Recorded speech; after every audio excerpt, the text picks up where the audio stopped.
This is how Pride and Prejudice begin. It is one of the many novels of Jane Austen, and among them I chose this one because I fell in love with it since the first time.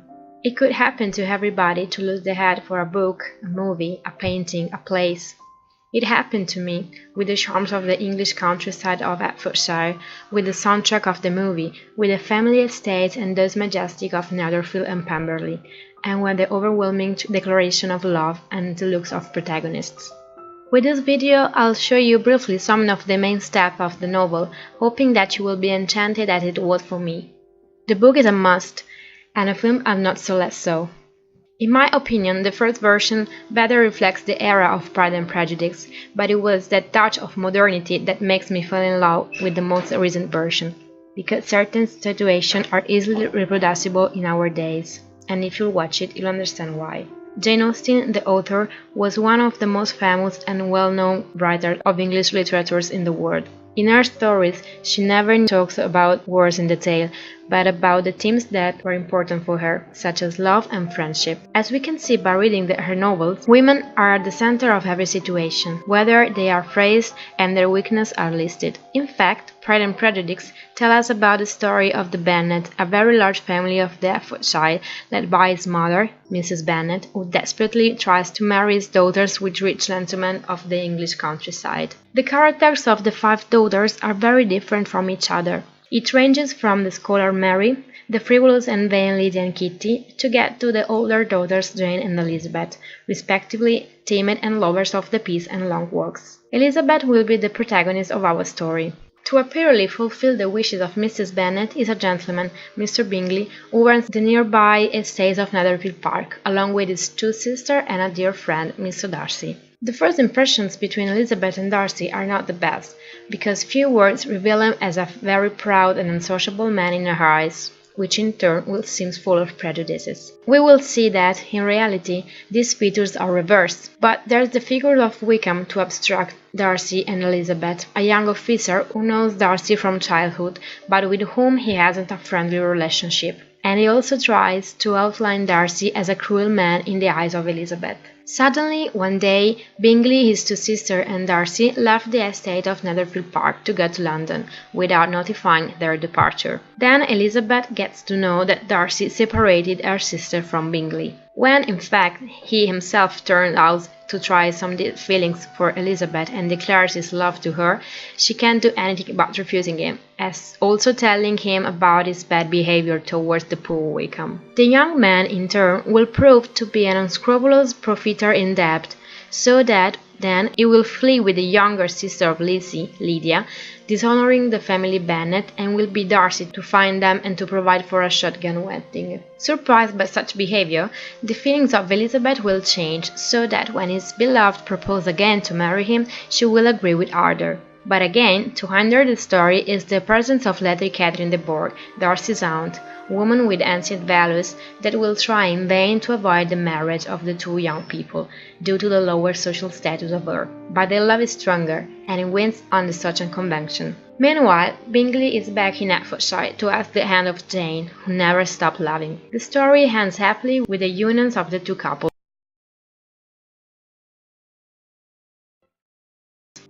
In the main scene of the book, Mrs. Bennet refers to her husband that the estate of Netherfield Park was purchased by Mr. Bingley, seen perfectly represented in the 2005 movie with Donald Sutherland and Brenda Blettin as Mr. Bennet and his wife. In the version of 1940, with Edmund Gwynne and Mary Boland, she is in town with her daughters, played by Marcia Hunt, Mary, Heather Engel, Kitty, Anne Rutherford, Lydia, Greig Gerson, Elizabeth, and Maureen O'Sullivan, Jane. An analysis of the physical characteristics of the characters underlined that the eldest sister, Jane, in the first film has black hair, while in the second, played by Rosamund Pike, is blonde. Mary wears glasses and dresses in white, but with Tallulah Riley she doesn't wear them and has dark clothes. As for the clothes, the version of 1940 is certainly closer to the reality of the period covered in the book, with wide shoulder straps and gauzy skirts. In the most current version, the dresses are definitely more restrained and modern,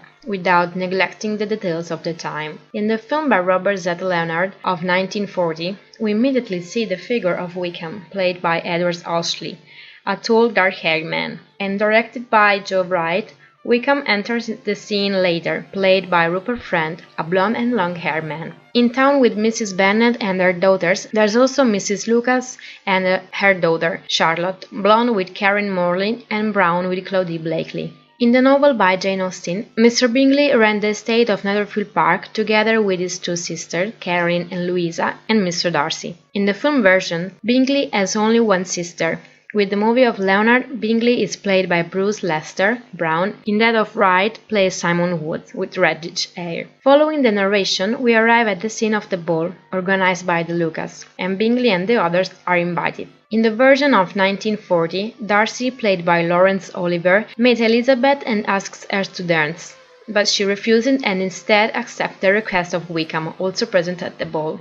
When Darcy declares his love to Elizabeth, they are guests at Lucas' house, but in the 2005 film, Darcy, played by Matthew Macfadyen, declares it to his beloved Keira Knightley after a mass under a temple. Other important figures in the story are Lady Catherine de Bourgh, aunt of Mr. Darcy, and Mr. Collins, a cousin of the Bennet who will inherit the family estates and therefore tries to marry one of the 5 girls. In vain. Lady Catherine demands that his nephew Darcy takes her daughter in marriage, and when she understands that her plans could fail because of Elizabeth, she tries to hinder it. This also happens in the movie with Judi Dench. On the other hand, in 1940, with Edna May Oliver, Lady Catherine seems to want to test Elizabeth when she occurs to her house to ask whether it is true or not that her union with Darcy. When she realizes that the girl is really in love, she allows the nephew to renew the marriage proposal. In the book of Jane Austen, then appear other characters not mentioned in the film, as Mr. Huss, husband of the second sister of Bingley, Mrs. Phillips, only in the version of 1940, and Maria Lucas, sister of Charlotte. In 1940, the end of the film sees Mrs. Bennet brimming with joy at the marriage of her 3 daughters, and we can understand that there is hope even for Mary.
Sleep. Laura, my aunt. Yes, she was here. How can I ever make amends for such behavior? After what you have done for Lydia, and I suspect for Jane also, it is I who should be making amends. You must know. Surely you must know it was all for you. You are too generous to trifle with me. I believe you spoke with my aunt last night, and it has taught me to hope, as I'd scarcely allowed myself before. If your feelings are still what they were last April, tell me so at once. My affections and wishes have not changed, but one word from you will silence me forever.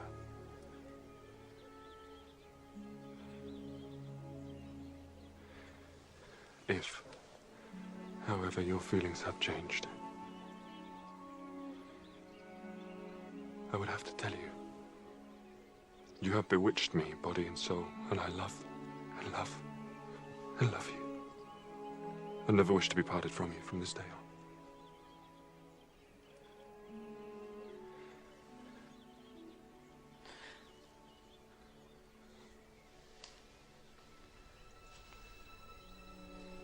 Well then.